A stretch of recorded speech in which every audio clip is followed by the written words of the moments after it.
আসলে এই জঙ্গলের ভিতরেই তারা কিন্তু একা বসত করছে। কেন বসত করে এখানে এটাই আসলে জানবো।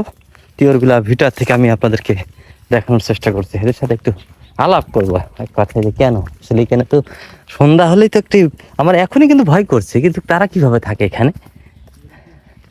হ্যাঁ, কি একটা পরিবেশ আসলে অসাধারণ। এখানে কিন্তু ফ্যান ট্যানের কোনো প্রয়োজন নাই, আসলে অন্যরকম একটি পরিবেশ।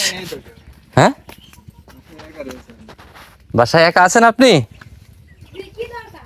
আমি আপনাদের সাক্ষাৎকার নিতে আসলাম। কেমন আছেন আপনারা? এই যে এই পরিবেশে মনে হচ্ছে কোনো দ্বীপে আপনারা কিন্তু বসত করছেন, সেজন্য আসলাম। আপনারা কিভাবে আছেন, কারেন্ট আছে কিনা আপনাদের খোঁজ খবর নেওয়ার জন্য আসলাম আর কি।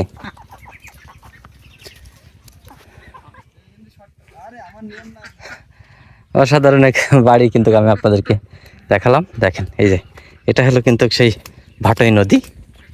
এই যে ভাটই নদীর উপরে কিন্তু এরা বসত করছে।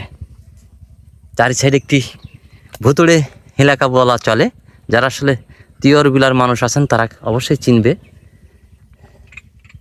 একটা কি একটা পরিবেশ, অসাধারণ, খুব ভালো লাগছে।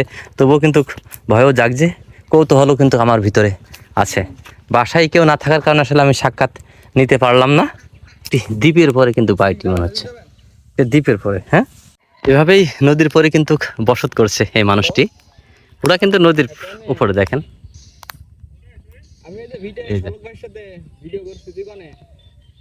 অসাধারণ এক চিত্রের ভিতরে কিন্তু বাসাটা আমার খুব ভালো লাগছে, কিন্তু কৌতূহলও কিন্তু আমাকে জাগা গেছে যে আসলে কি বিষয়তে উনি এখানে এভাবে বসত করছে।